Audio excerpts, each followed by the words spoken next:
Nope. You're done. No. You're done. No, you are. You're done. No, you're done. You're done, buddy. You're done, buddy. Remember when we taught you that? You taught me You're that. done, buddy. You're done. You're done. You're done, buddy was around decades ago. Greetings, Miss Kajang. I'm the weird one. Hello. My. Are you ready? Yeah. Proceed. Okay. Hi, this is Scout And William. from Hypermentilating, The podcast. a show that follows life and change through the eyes of a father and, A daughter. join us as we find our way together. Mm-hmm. Alrighty. Mm-hmm. So, first topic. What if I'm not ready? Well, tough, said the kitty. Nah, okay. Okay, so first topic is art. I didn't stretch. Okay. Is art subjective? I think so. But I also think there's things that I had literally... a dad joke lined up there. Oh, no. Yeah. I was No. going to say art. I don't know art. Who's art? You get it? Is art subjective? Yeah.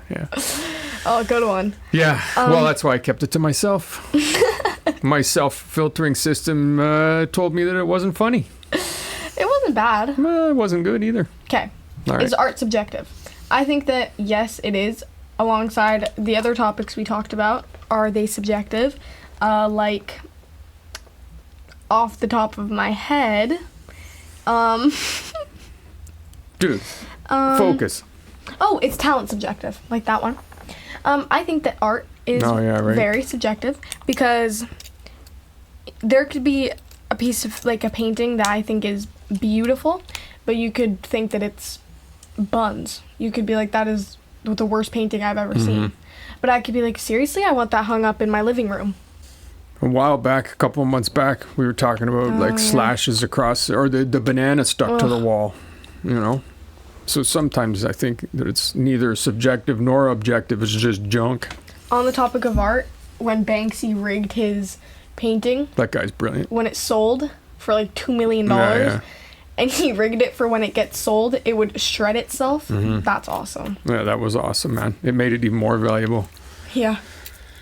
I think art is definitely subjective. Yeah, because, like I said, I mean, I could think that something is horrible or amazing, and you could think that it's amazing or horrible. For sure. So, I think some things are objectively beautiful, especially in nature. Like if you look at some of the fantastic colors of creatures or flora and fauna in nature, and that we try and reproduce when we make colors, and we just can't because there's just something about how the light hits them and the organic nature of them. I mean, to me, that's got to be objectively beautiful to anybody.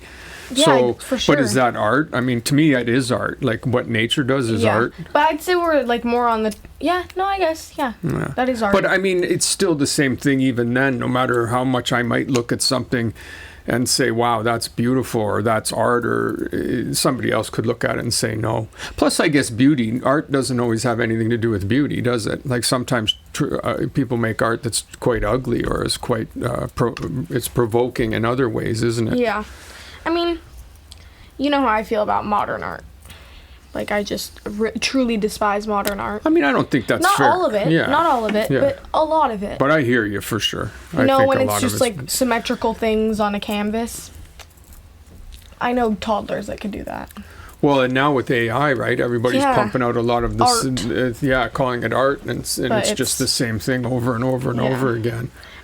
But again, the same thing though. If somebody looks at something and they decide that to them that's, evocative or it's wonderful, and then, I mean, who are we to say it's not art, right? Right. I mean, it's like if you took 50 people to see Niagara Falls, all of them would say it's amazing. Or like you took 50 people, take 50 people to see a sunset in Cancun on the ocean shore. No one's going to look at that and say, that's hideous. That's the grossest thing I've ever seen. Right. No one's going to say that. I mean, because I feel bad for them if they're stuck in Cancun, but... yeah, but you know what I mean. Yeah, I know what you mean. So, like... Yeah, there's just some things that we all agree is beautiful or is good art. But then there's if we all agreed, then we would say that's probably have to say that's objectively art then. Yeah, okay. If everybody looked at a thing and said that's art, then that's probably objectively art, right? But then there's also art that is subjective. I think most art is subjective. Too. Like, for sure, I agree with you right from your original premise. I don't know how that could be argued, actually, because I just don't know how that could be argued. Like, I've seen the Mona Lisa, right? I look at it and I'm like, meh. Yeah. Like, yeah, it's cool and everything, but it's so far away, it's so small, it's behind glass. You know, at some point, I'm just looking at it, I'm like, well, how is that different from this?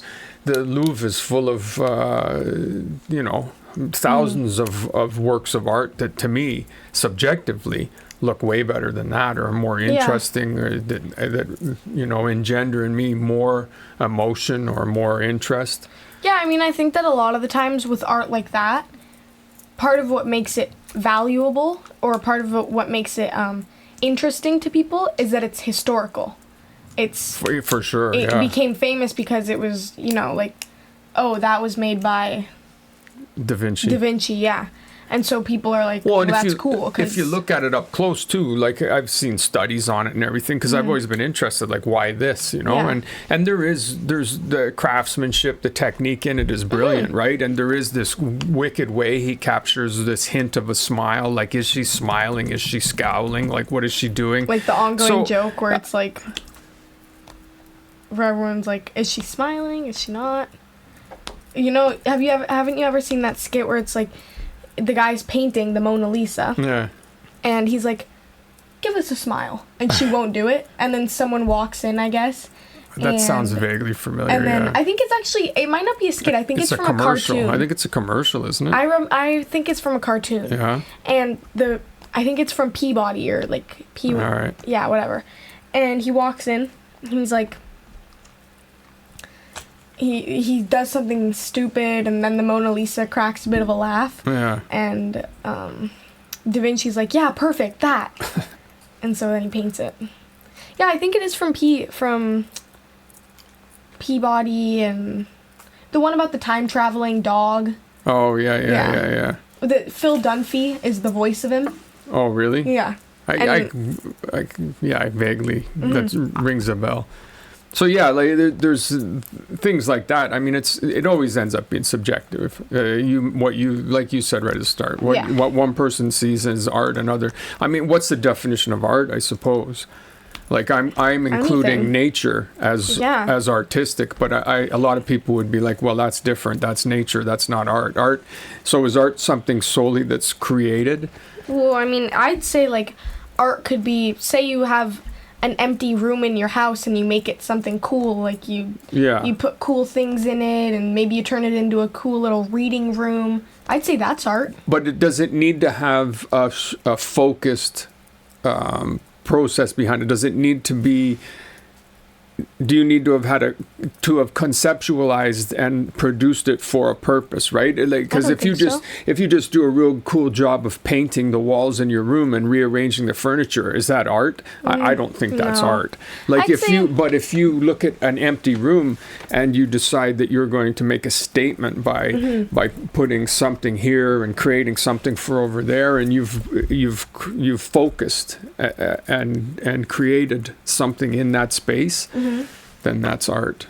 To me, I'm arguing against my own case for calling nature art because it's not structured like that. But I think anything that you look at that engenders in you a sense of wonder or creativity, makes you angry, happy, sad, I think creativity for sure. I think that to me is artistic. Because and I also think though that if you accidentally make something cool and pretty and artisanal, then sure that's not a word. No, actually artisanal is a word, but not the way. Not how I'm using it. Sounded good though.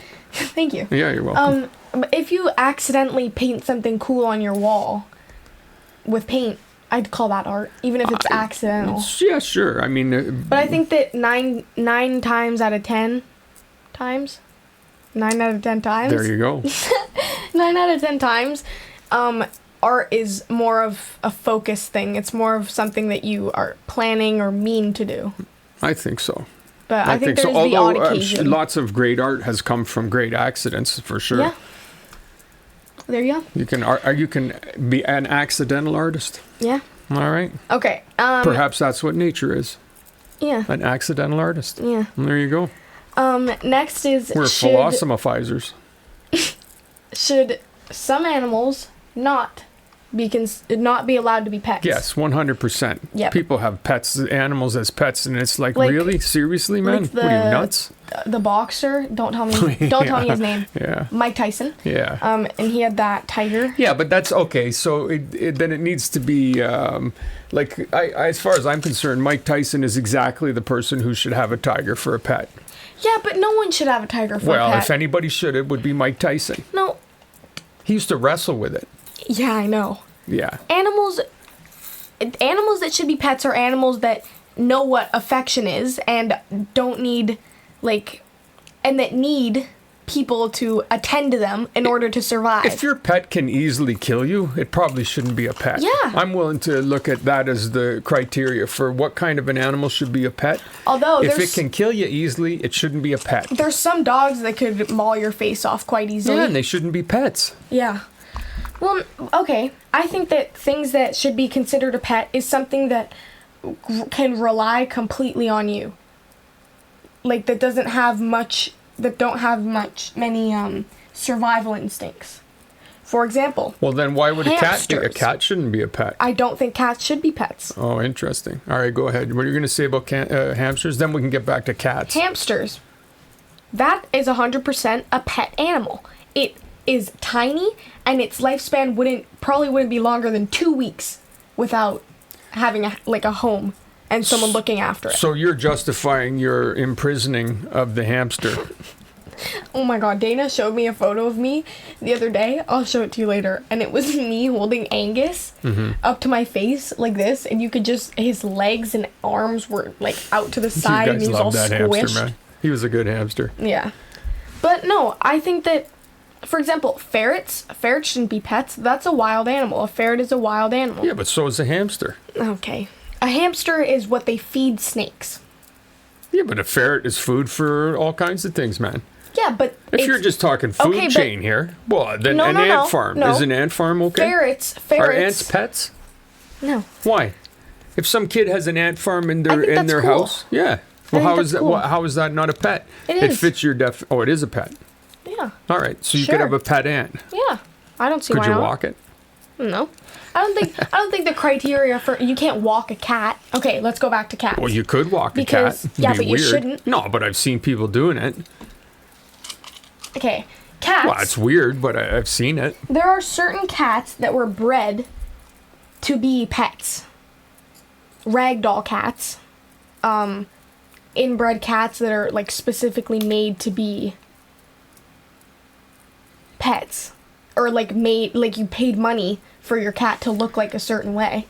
But if you adopt a cat, or you go to a shelter and you get a cat, I don't think cats should be pets. And this is coming from someone who loves cats and I'm completely baffled here by wants nothing more than to have cats as pets. I would have lost a lot of money had I bet that against you. Yeah, I don't think cats should be pets. They are wild animals. They're tiny tigers. They are tiny leopards. They 100% have survival instincts. Cats are killing machines for sure, yeah. No question. But how is that not a pet? I'm not saying it can't be a pet. I'm saying it shouldn't be a pet. Well, but why shouldn't it be a pet? Because they're affectionate. Look at Ike, man. We loved Ike. Yeah, Ike's my favorite thing in the world. I miss Ike a lot. Yeah, I know. So do I. But I'm saying that, say you take in a golden retriever puppy. Yeah. It wants nothing more than to just be in the house with you, to cuddle up with you, to walk next to you. Wait. Yeah. But then you take in a cat, and the cat just sits by the window the whole day, clawing at the window, wanting to get out. But that's not what Ike did. That's not what all cats. Escaped. But that's not what all cats do. Dogs will try and escape too. Yeah. Yes, dogs are more reliant on us for sure. Yeah. But then we and they have morphed into that through breeding and circumstance, right? That's what I'm saying. I'm saying they're wolves that realize, like, if I go and lick this dude's hand, if I go and nuzzle up to this chick here, I'll get food and shelter, and I won't have to be out there. It's a survival instinct. That's why I think that anything that has survival instincts like that, like knowing that if I go up and I nuzzle against this person or I lick this person's hand, it's going to give me what I want. Right, but think about, like, I don't really think dogs should be pets either. But think about, because there's wild dogs everywhere and they don't need us. No. They just are smart enough in their derpy way to realize that us. if I suck up to a human, my life gets way easier. I don't think that cats or dogs should be pets. I think there's something that a while ago someone was like, hey, you know what? These things are cute. I'm going to take one in for myself. And then after that, everyone was I agree with him. What should be a pet then? Just things that you can hold prisoner. Honestly, I don't think anything should be a pet. I think that it's kind of barbaric that we take animals in and capture them. Yeah, but I don't... okay, I get what you're saying, but I mean, there's people who have dogs and cats that are a huge part of their lives. Okay. Both the dog and cat and the human benefit greatly from the relationship. If you rescue an animal that was previously in danger or was going to be in danger, I'd say that's considered heroic. Well, yeah, but if you get a dog or a cat from somebody who has a litter, like that's no less. Just because it's not rescued, it still needs a life. It still needs to go somewhere. It can't be tossed in the street. I'm not saying they can't be pets. We had a cat. We've got a dog too. We have a dog. Like what?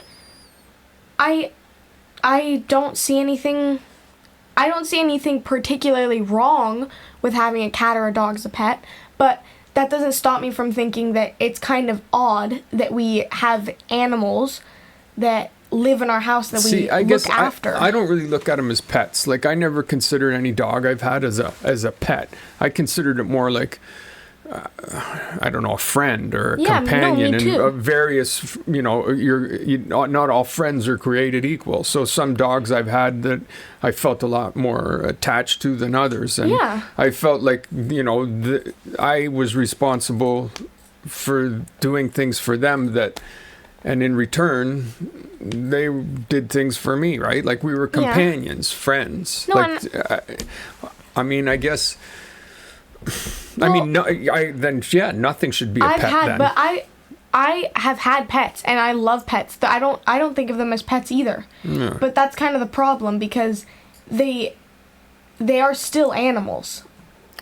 Well, sure, but then I think it's like your original premise is, should some animals not be allowed to be pets? And so that got me thinking, okay, I don't think you should have a rhino for a pet, or, you shouldn't have a tiger, or you shouldn't have a kangaroo. Right, but the question was more like, should animals that we have normally as pets not be pets? Well, you didn't say that, my guy. Well, I thought you wouldn't assume that we were going to be talking about rhinos and hippos. Your premise is, should some animals not be allowed to be pets? And I'm like, for sure. I don't think you should have a shark as a pet. I'm going to list my definitely no pets. So no sharks for pets. No ferrets. Okay, so you're just talking about pets that are house pets that people already have as pets, and this is more of a hear me out. It just, you're choked because people have a ferret for a pet, and you go in, you think, what are you doing? Yeah. Ferrets. Like, is a tarantula a pet? Ew, no. If you have a tarantula for a pet, no offense, Billie Eilish, you're kind of a freak. What about a snake? People keep snakes for pets. Remember when I think snakes are cool, but I don't think they should be pets. But I think that whoever owns a snake as a pet is really a cool person. Well, what's a pet? A pet is someone, like a cat or a dog is a pet. I'm saying they can be pets. Okay, so why shouldn't they be? Why shouldn't they be? Because they're animals. All I'm saying is I think it's kind of weird that we humans have decided it's okay to bring animals into our lives. I think it's fun, and I think it's cool, and I love having pets, but that doesn't stop me from thinking, like... I mean, all pets are prisoners. What our justification for keeping these prisoners is that, they'd have a better life. They have a better life with me than they would have out in the wild. Like, every single house you go into that has pets is a little mini zoo.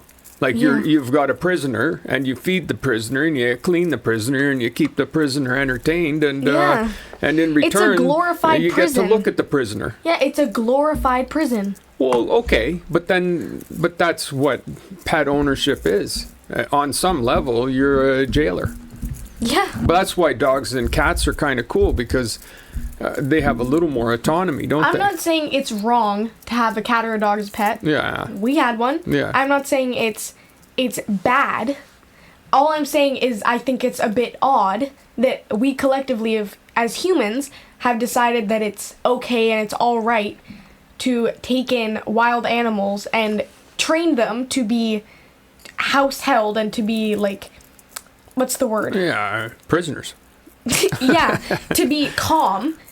Like, we did that. We trained them. We tame them, yeah. To tame them. I think that's weird. We tamed animals to do what we want. Cuddle. Be nice. Be cozy. Be cute. We did that.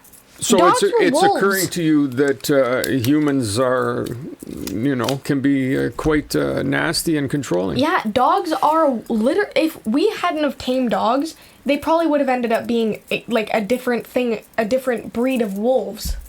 So basically, that shows you how humans are the top of the food chain, because we're the only ones that keep everything else as a pet. Yeah, we're the only people that can tame. No rhino has pet humans. No Imagine rhino. That'd be awesome. You'd be the king of the rhinos, man. If you had a pet human and you were walking around the savannah and your human was following you, picking up stuff, grabbing your berries. That'd be actually kind of cool. Yeah, it'd be cool for the rhino. Yeah. Wouldn't be great for the human. Yeah. I think maybe it would be great for the human. Should some animals not allowed to be pets? Maybe that'd be a good life, Irish. Being a butler for a rhino. No, I don't think so. All right. But yeah. So should some animals not allowed to be pets? I think so. I think it's odd if you have. Don't get me wrong. I think it would be awesome to have a little bird that followed you around on your shoulder, but I don't think that birds should be. Birds should fly. Yeah, I don't think birds should. That's all that keeps me from getting a parrot, man. Yeah. Oh, I know. Trust me, I know. I would love to have a parrot walking around with me, but they should fly. You know who had a bird? Maybe I'll find a broken parrot one day that can't fly, and then I can justify keeping it prisoner. Well, it can't fly anyhow, and it'd be dead out in the wild, so I take care of it. And people go, "Oh, that's sweet, man. Good job." You know who had a bird? The Caligari sisters. Wow. They have so many pets. They have like 3 dogs, a hairless cat, and a bird. Well, they had a bird. Okay. Rest in peace. So, next topic. I guess we're on our segments now. Yes. So, fodder. Mm-hmm. How would you like to be on the spot? We'll see. This doesn't always work out in my favor. Okay. First time you remember crashing out. Just having a mini little freak out. Or just a time where you were When did it start being called crashing out? I'm old enough that crashing for me means you like fall asleep somewhere. Like I crashed. I went there and crashed. Like crashing out, it just means like you freak out. Having a conniption. Yeah, man. What? Conniption. That's an old-timey word. No, I know what conniption is. Well, isn't that the same thing? Having a conniption. Yeah, I guess. Pitching a wobbler. Having a fit. Yeah. No, it's like a mini fit where you just tweak out. Yeah. So pitching a wobbler. Yeah. Okay, go. Well, I don't know. I would have been little, right? Yeah. Kids are pitching wobblers all the time. My wobbler pitching, conniption, spazzing out career probably started just out of the womb. I'm just doing mine like you want me to when I can remember. The first time I remember having a meltdown over something. I don't know. Maybe that story that you made me tell a couple of months ago when I got off the bus. The kid was. Yeah. I had a pretty big, that was a pretty significant meltdown. So that's probably it. When that kid was, when I couldn't understand why he was being, and then I spazzed out and cracked him with my lunch pail. That was a massive. That's crash. That's considered like max crash out. Yeah, that was a massive meltdown. Yeah, I lost my mind there. But I mean, you sort of build up to it, don't you, as a child? Like, like you guys are young enough that I fully remember you honing your craft as far as it came to having meltdowns. Like kids start with little meltdowns, and then they get bigger and bigger, and trying to evoke a larger and larger reaction. So. Yeah, I was good at crashing out when I was little. When I crashed out, it was crash out. Who calls it crashing out? I don't think anybody calls it that. This is the first time I've heard you saying it. Where did you hear this from? Where did you hear this from? This is not the first time you've heard me say it. I believe it is. I believe it. I listen fairly closely to your work, and I have never heard that. I have. Where did you hear it from? Before. It's just like a word that people say, crash out. Where, on TikTok? No, like I don't know how to explain it. Snap Talk? On Snap Talk? Oh my god. Oh my god. Hey, on the gram? Nope. You're done. No. You're done. No, you are. You're done. No, you're done. You're done, buddy. You're done, buddy. Remember when we taught you that? You taught me you're that. Done, buddy. You're done. You're done. You're done, buddy was around decades ago. No, it wasn't. It was so. Oh my God, yes it was. All right, buddy, you're done. That goes back 40, 50 years. All right, buddy, you're done. I don't know where I've heard crash out. I love how you guys hear things today and you're like, oh, this is, nobody ever said this until we said it. I don't know. Crash out is just something people say. Like, oh, I'm crashing out. Or they'll be like, oh, valid crash out. When you freak out to something and it's like valid. That's a valid crash out. That's brand new, man. No, it's not. Yes, it is. Maybe like within the last 3 years or 4 years. The last 3 weeks. No, like you crash out, like you flip out, like you just had enough and you just freak out. Oh, I'm sure that what you say is accurate as far as representing the last 3 months of tickgram. Anyways, go ahead. Tickogram. Oh, you already said yours. Yeah. Okay, well mine's kind of a chain of crash outs, but it started at I think maybe jiu-jitsu. Like, just in general, there'd be tears involved in jiu-jitsu a lot of the time. Wow. I remember one time I had such a big crash out at jiu-jitsu that I thought I wanted to quit for a bit there. And then, I mean, obviously I didn't because I love jiu-jitsu and I don't want to quit. But for a second there, I freaked out so bad that, remember? Yes, of course. But I'm not sure, like, you're saying the first time. I mean, wait. Ooh, I have a good one. All right. No.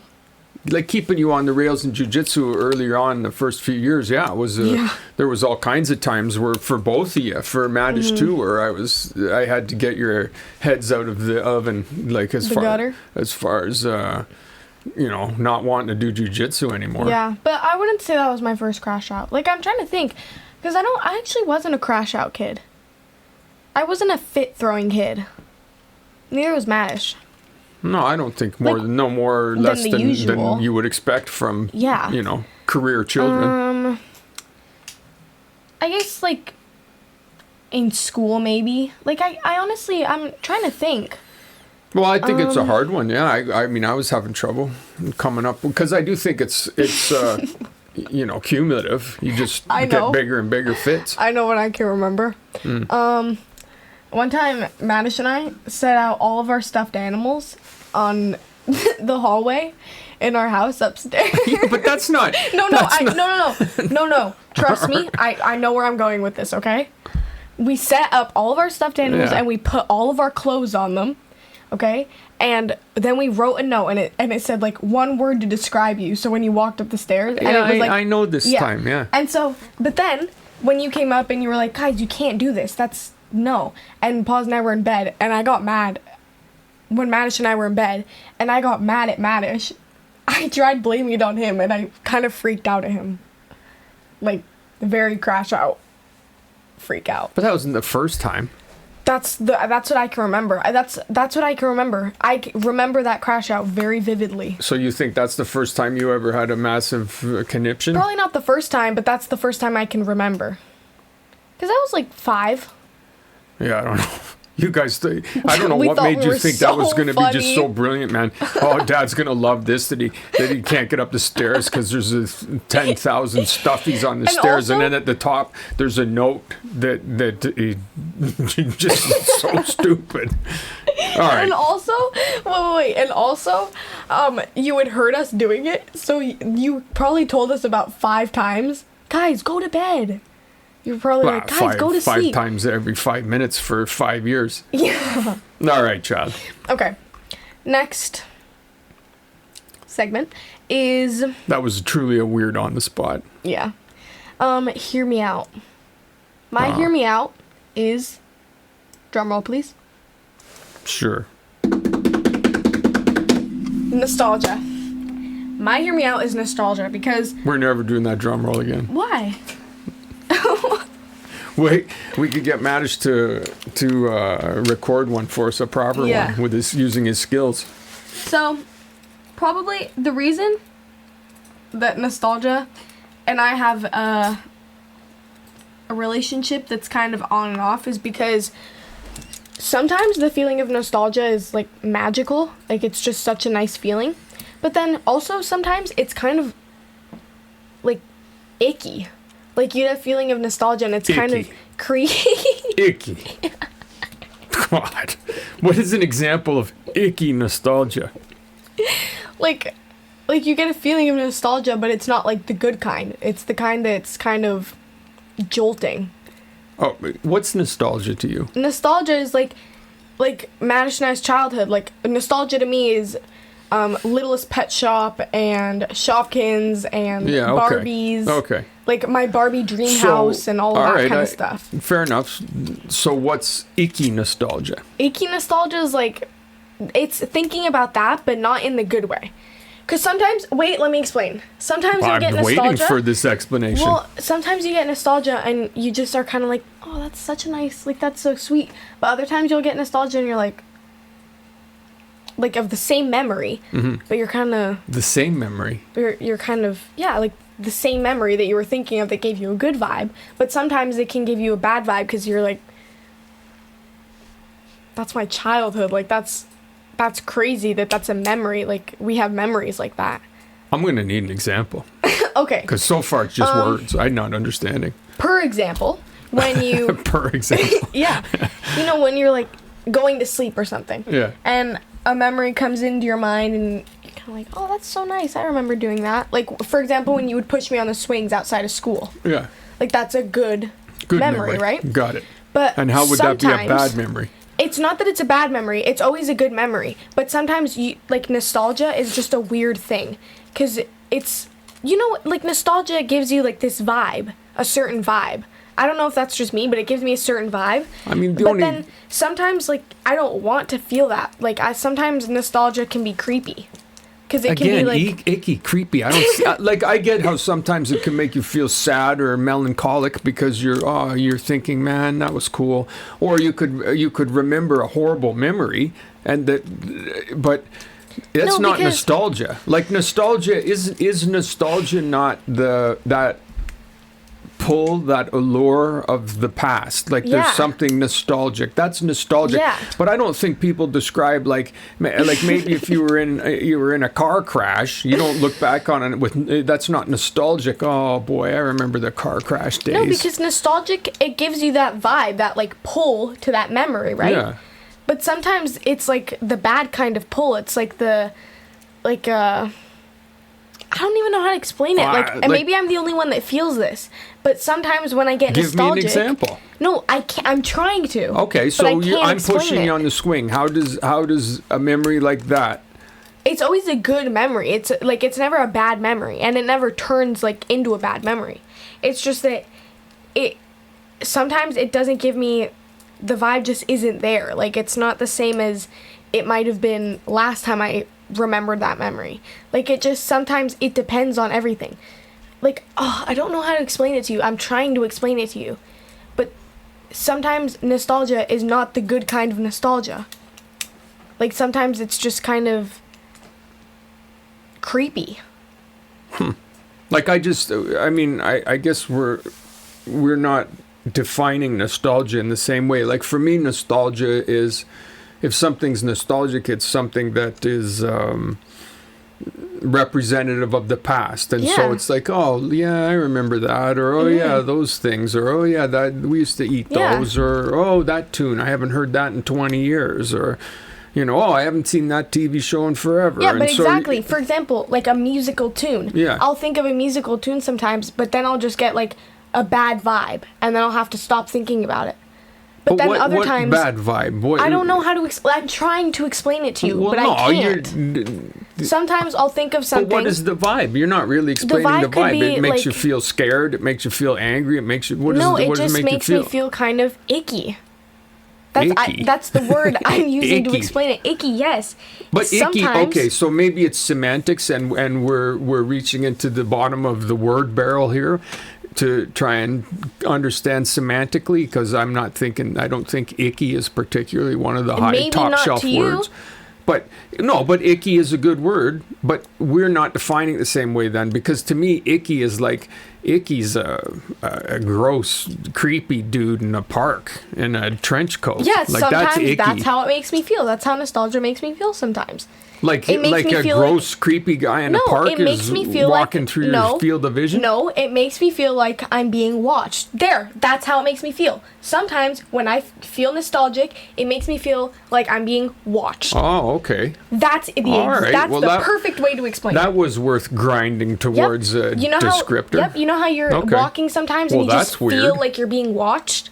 And it gives you kind of like a weird vibe. Of course. That's how my nostalgia feels sometimes. I'll just be thinking of something, for perfect example, like blind bags that we used to get, the little Playmobil things. Yeah. Sometimes I'll think of that and I'll be like, oh, I remember, I miss those. But then other times I'll get it and I'll be like, it'll make my skin crawl. So you'll think of Playmobil bags from when you were a kid, and it'll feel like you're being watched? Yeah, because it's nostalgia. I'm sorry. I'm going to think about this more, even beyond this discussion, because it's very interesting and kind of bizarre. So, I for sure never see a Kit Kat commercial from the 80s and think, oh man, that bar is watching me. I'm being stalked by a Kit Kat. It doesn't, I know no one's watching me, but it gives me the same vibe that I would get if someone was watching me. Yeah, well, that's definitely icky. Yeah, no question, that's icky. So if you picture me pushing you on the swing, then there's times when you can get a feeling like you're being watched. Sometimes, and it's not like sometimes I'll think of it and I'll sit there and I'll be like, huh.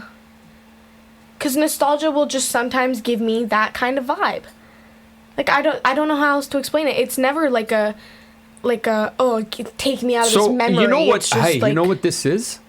Honestly, I just thought of it. You know, déjà vu. Mm-hmm. You know that feeling of déjà vu? Yes. That's what you're talking about. You're talking. So when you think back to the past, if you're thinking of something nostalgically, you get that feeling of déjà vu. Yes. Yeah, that's what it is. Not constantly, but when I think of that. But sometimes. Mm-hmm. Okay, now I understand. Yeah. Well, had a productive discussion. Yeah.